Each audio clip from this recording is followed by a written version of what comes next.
Sprzedałem się na psach. Ja wam dzisiaj pokażę, jak się lepi bałwany, bo coraz więcej amatorów bierze się do biznesu. Patrzcie. Wszystko ma swój początek tutaj, w kulce.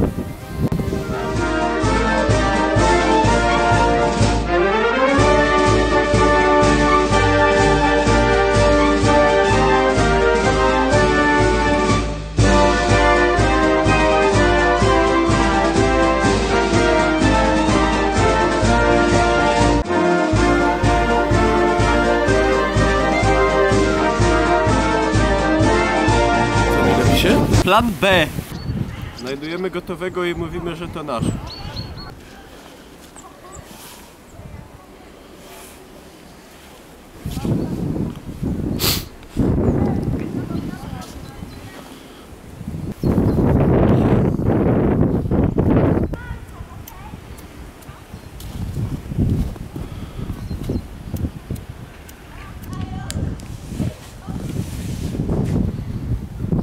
Six and a half hours later.